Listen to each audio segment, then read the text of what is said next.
Hello, welcome to our classes. I am Dr. K. Misra. Today I am going to discuss another important question. What is your fatal flaw? This is something which is highly intimidating if this question is asked in any interview you face. This is one of the such questions which may trap you in job interview. Fatal flaw, that is the weakest link or weakest point what you have. Lots of interview questions are interesting and useful for the interviewers. The biggest weakness, a question, is a great one for seeing which candidates are prepared to answer difficult questions about themselves and how well they think on their feet. Fatal flaw question is not one of those questions. The fatal flaw question is a bad question. It is basically asking you why shouldn't we hire you? And why you better give us a real reason. Nothing productive can come from the question. Still, some hiring managers do ask it anyway. Definitely, it has to offer a big trap for you. If an interviewer has read your resume carefully, he may try to zero in on a fatal flaw of your candidacy. Perhaps that you don't have a college degree, or you don't have basic qualification, or you have been out of the job market for some time, you never earned your CPA, etc. A fatal flaw question can be deadly, but usually only if you respond by being overly defensive. Better answer here is, as every master salesperson knows, you will encounter objections, whether stated or merely thought, in every sale. They are part and parcel of the buyer's anxiety. In the same fashion, here happens in such interviews. The key is not to exacerbate the buyer's anxiety but diminish it. Points to keep in mind for a better answer. Whenever you come up against a fatal flaw question, be completely honest. Open and straightforward about admitting the shortcoming. Showing you have nothing to hide diminishes the buyer's anxiety. Don't apologize or try to explain it away. You know that this supposed flaw is nothing to be concerned about, and this is the attitude you want your interviewer to adopt as well. Add that as desirable as such a qualification might be, its lack has made you work all the harder throughout your career and has not prevented you from compiling an outstanding track record of achievements.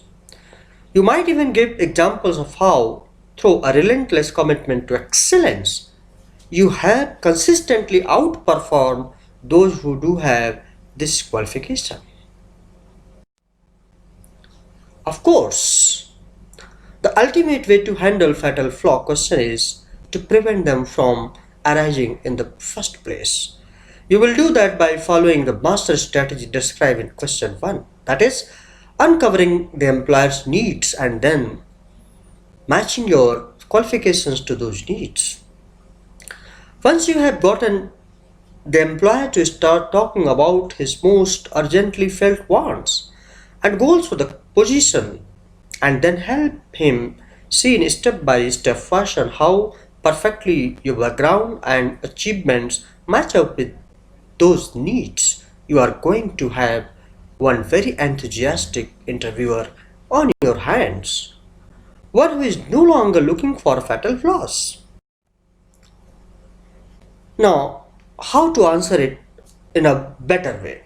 There are a couple of choices. The first is simply to spirit into a biggest weakness, question and ignore the fatal flaw aspect of it. That is not a bad idea. Refer to how to answer questions that to see how to answer this interview question. If you are certain they're looking for a true fatal flaw, or you are already asked the biggest weakness question, this may be the one time that you can act as though you are perfect. Now, see, there are two ways here I'm trying to put the answers. One is straightforward, that is taken as bad answer. Like, I have not completed my college degree, but I am educated and capable of doing the job, so you will see my qualifications and work history. This is something which has any significant meaning. It is a bad answer. Then there is a sample good answer. This definitely may help you. See here, I'm not perfect, but I don't have a fatal flaw. If there was any skill I lacked that would prevent me from doing the job to the best of my ability, I'd continue to work on that problem so that I could adequately complete any task at hand. It's a risk. Now, see the comparison here. It's a risky answer. You might want to stick with a biggest weakness answer. Still, if you are certain they are looking for a true fatal flaw, don't give it to them. This is an interview question that is designed to cause good candidates to hurt their own candidacy. It's a bad question. So I hope that those small points, that how to face the fatal flaws, how to answer the questions related to in interviews will definitely help you in the long run. My upcoming video tutorial will be on how do you feel about reporting to a younger person. Thanks for watching with patience. More video tutorials on other aspects of developing soft skills and management subjects are available on my YouTube channel or classes. Please do not forget to subscribe, like and comment. Thank you very much. Have a nice time.